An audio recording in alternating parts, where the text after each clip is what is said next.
the last symmetry I would like to talk about is time translational symmetry. And it's a little bit different than the other symmetries I've talked about so far, so that's why I'm doing it last.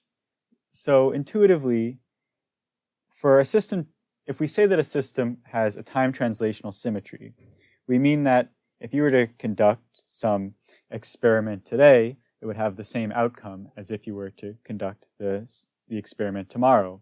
And we will find that the conserved quantity associated with time translational symmetry is energy. So I'm going to keep things completely general for this video.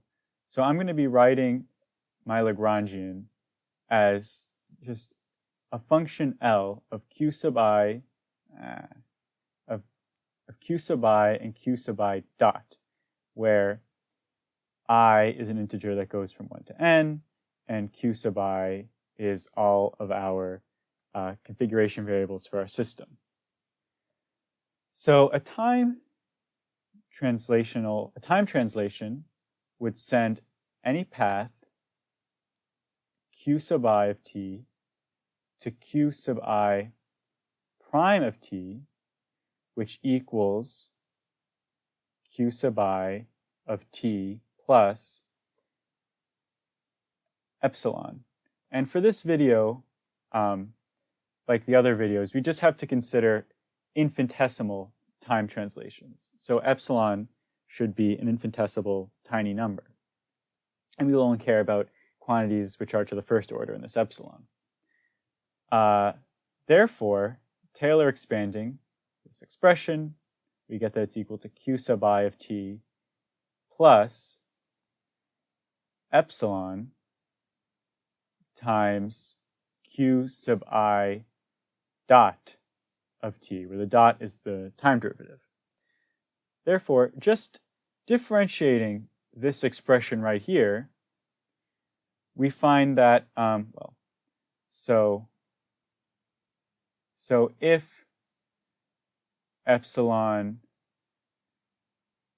is a constant tiny number, then we have that q sub I dot of t is sent to q sub I dot prime dot of t, which is just equal to q sub I dot of t plus epsilon times q sub I double dot of t.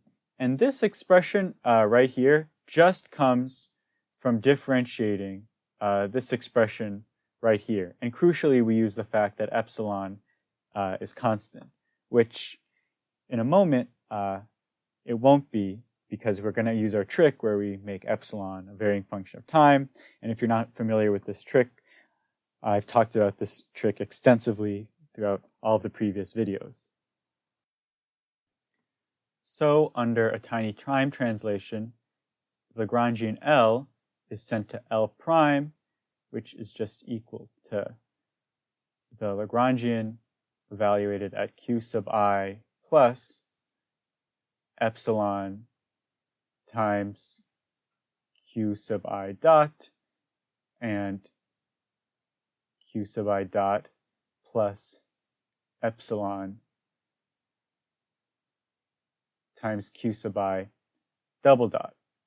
We can then Taylor expand L because epsilon is tiny, and this is equal to L evaluated at q sub I and q sub I dot plus the sum from I equals 1 to n of epsilon times q sub I dot partial L over partial q sub I plus epsilon times q sub I double dot partial L over partial q sub I dot.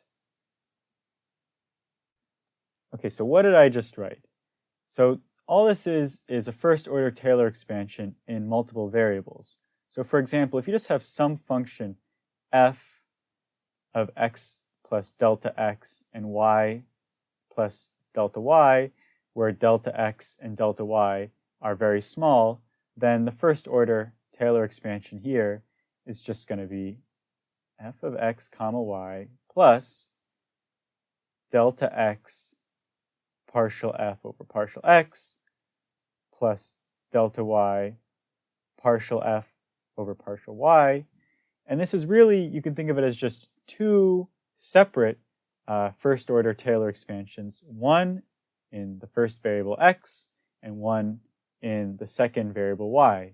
Here we have 2n, so 2n variables. And this little thing right here is the same thing as delta x. Now you might be saying, well, epsilon is small, but q sub I dot might not be small. But the point is that epsilon, that because epsilon is small, it makes this whole thing small. So because this is the q sub I input to L, this thing right here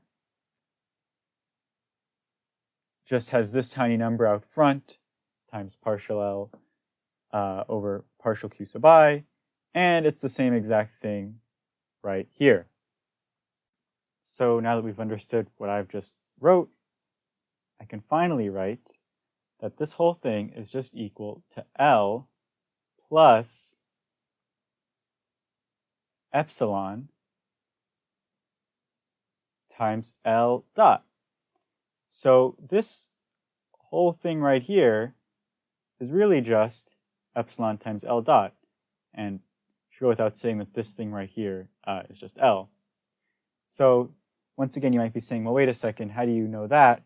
Well, this is just the chain rule in multivariable calculus. So for example, d dt of f of x of t and y of t is just equal to x dot partial f over partial x plus y dot partial f over partial y.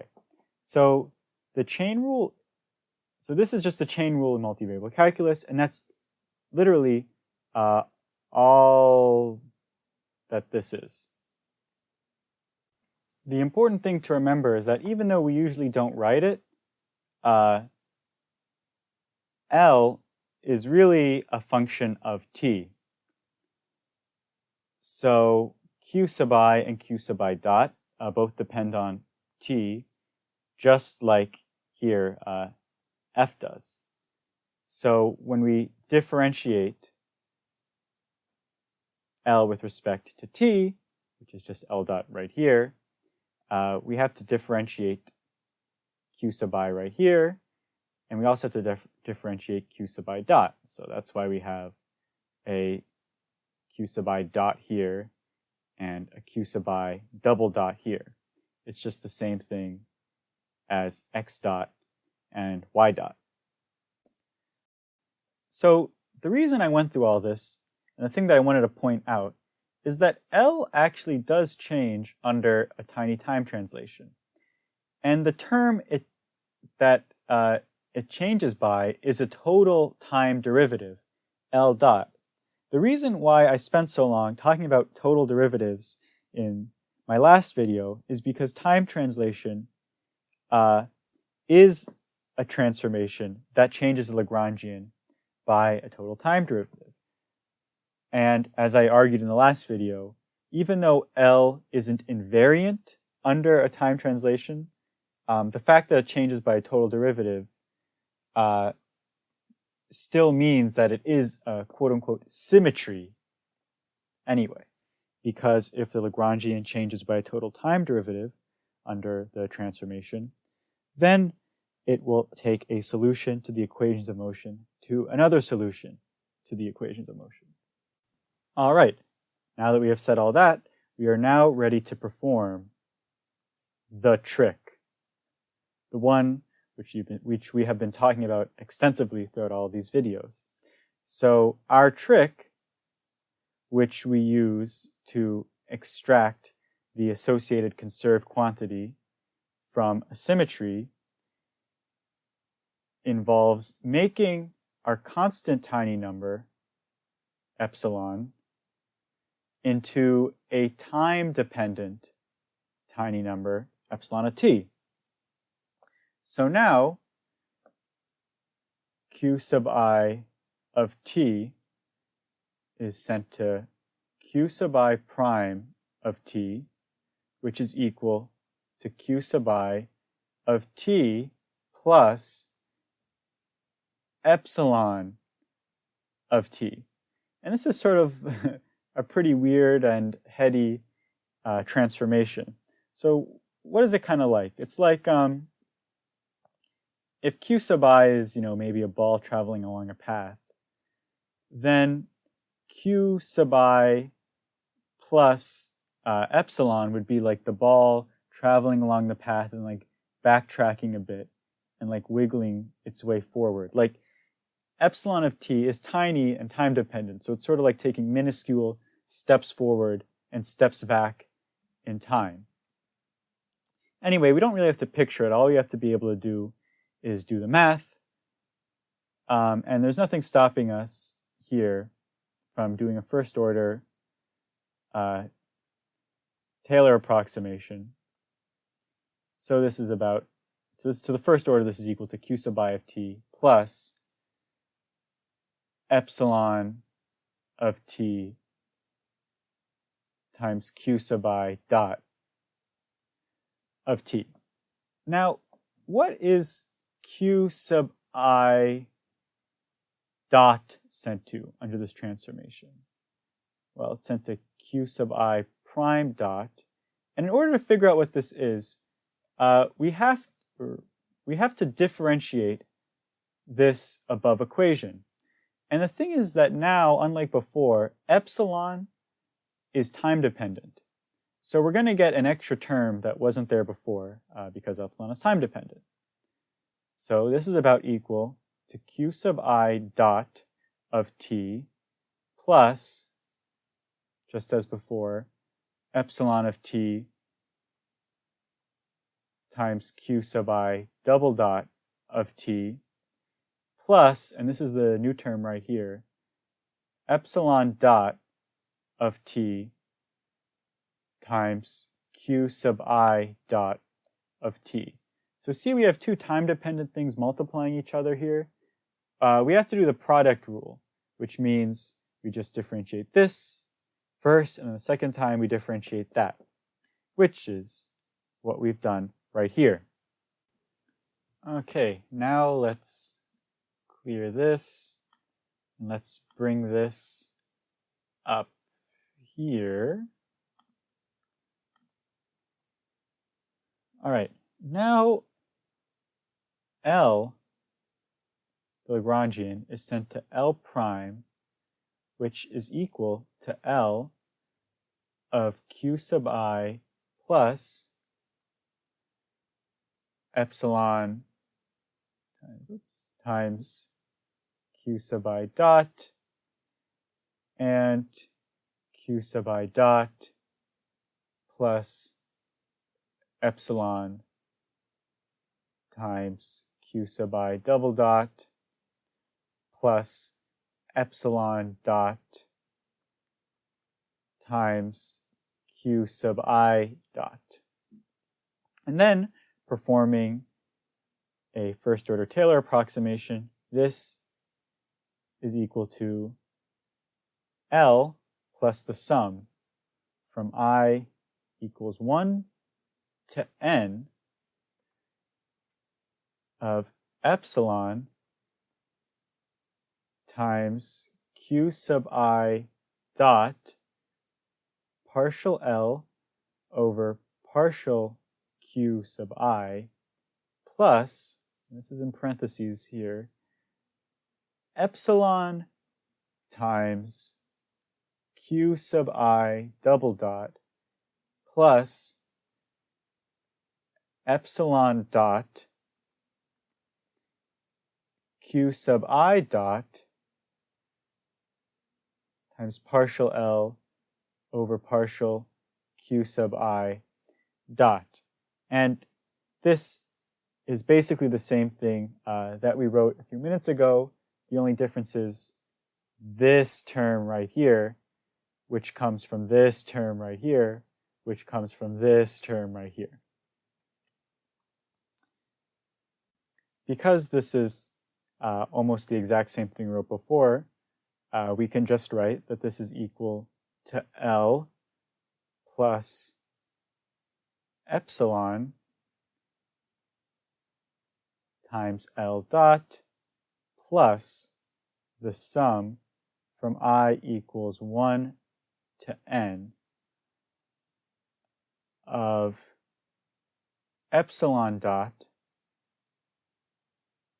times Q sub I dot times partial L over partial Q sub I dot. And that's just this term right here, where, as I said, we use the fact that we already know that this thing right here is just equal to epsilon times L dot. Let me now rearrange the whole screen a bit.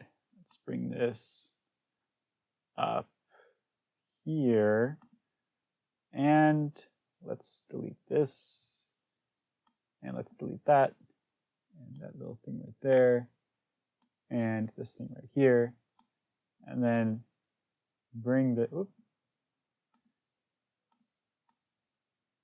bring this up here. And for aesthetics, I'll just move this. Actually, yeah, and I'll move this down a bit too. So now we see how L changes when we do a tiny time-dependent time translation. Ooh, actually, what's this? This shouldn't be there. Great.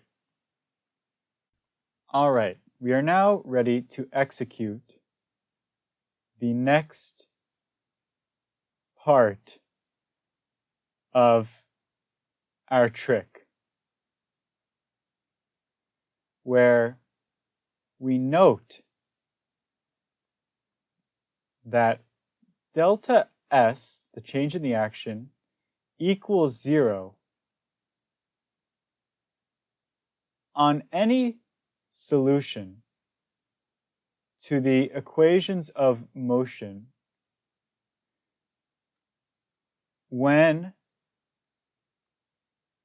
epsilon of T1 equals epsilon of T2 equals 0.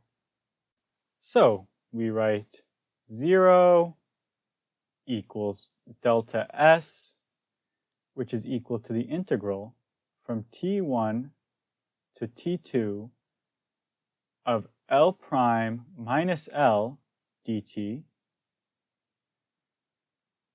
And this is equal to the integral from T1 to T2 of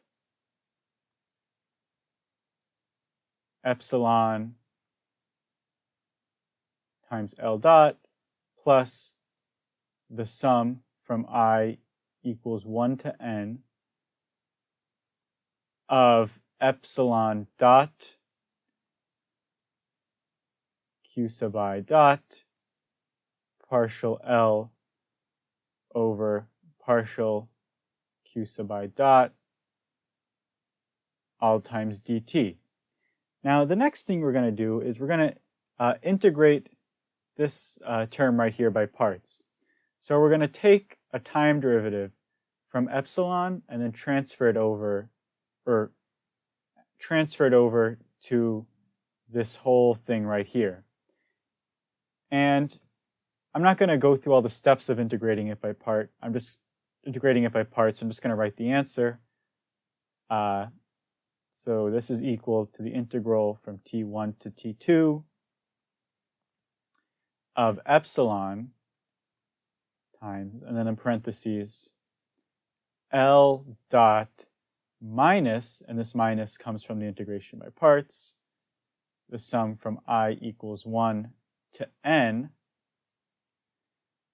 of d dt, and then everything that goes in the d dt is q sub I dot partial L over partial q sub I dot, and close parentheses, and then dt. Now notice that L dot is really just d dt of L, and we also have this d dt right here. So we can clean this up by writing that this is equal to the integral from t1 to t2 of epsilon times d dt, and then all in parentheses we have L minus the sum from I equals 1 to n of q sub I dot partial L over partial q sub I dot, and then times dt. All right, I am now going to clean up the screen a bit. Just get rid of some of this stuff. Get rid of that. Get rid of that. Get rid of that. And that. And then bring all of this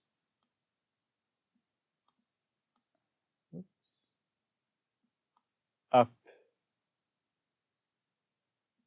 here. Now let's look again at the thing we had to note for our trick. Notice that we use that epsilon at t1 equals epsilon at t2 equals 0 when we integrated by parts and we didn't get any so-called boundary term, just because these two things are equal to 0. So we've already used that part of the trick.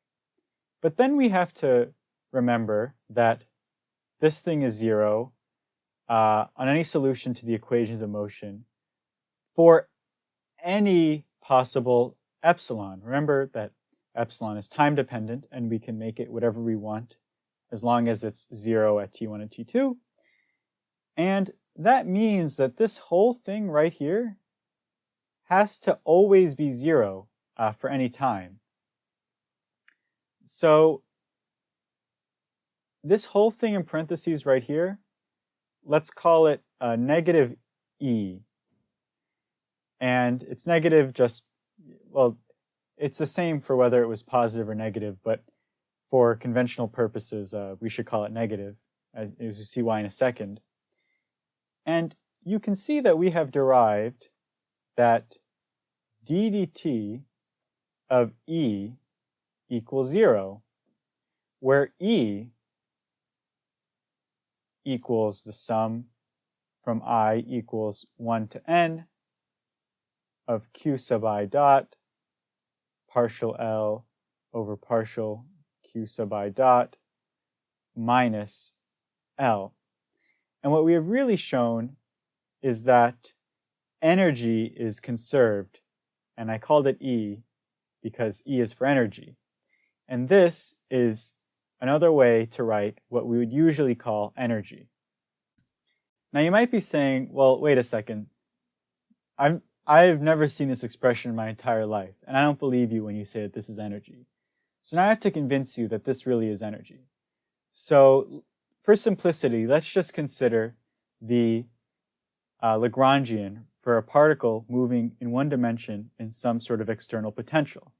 So the Lagrangian for this is just given by 1/2 m x dot squared minus v of x. Now we have that partial L over partial x dot is just equal to m times x dot. Right? We just differentiate this thing with respect to x dot. And then we find that x dot times partial L over partial x dot is equal to m times x dot squared. So then we see that E is equal to m times x dot squared minus L, and this is just equal to 1/2 m x dot squared plus v of x. So the Lagrangian, remember, is the kinetic energy minus the potential energy. But here we see that the total energy, E, is equal to the kinetic energy plus the potential energy, which is just as we expected. So yes, this really is energy, and if you come up with some other system, you could check that this expression I've written for the energy here really does match the energy for that system that you might have somehow ascertained otherwise. So before wrapping up, I just want to address one final question, which is, what do we really mean when we say time symmetric, right? So in the very beginning of the video, I said I was writing a completely general L, which is a function of q sub I, and q sub I dot, right? And q sub I is a function of t, and so is q sub I dot. So this whole thing is a function of t. But the thing is that L doesn't depend on t explicitly. It only depends on t to the extent that q sub I and q sub I dot depend on t. And if you think about it, we could actually, in general, make a Lagrangian that does actually explicitly depend on t. And we would write it like so. So for example, such a Lagrangian could be equal to maybe this. Right? So here I've written the Lagrangian for a particle moving in one dimension in some external potential background. And the thing is that the potential energy not only depends on where the particle is, but at what time the particle is there. So in this case, we would see that partial L over partial t wouldn't be 0. It would actually be equal to negative partial v over partial t. And during our, derivation of the conservation of energy, we at one point used the chain rule in multivariable calculus to calculate what this is right here. But if L depended on t explicitly,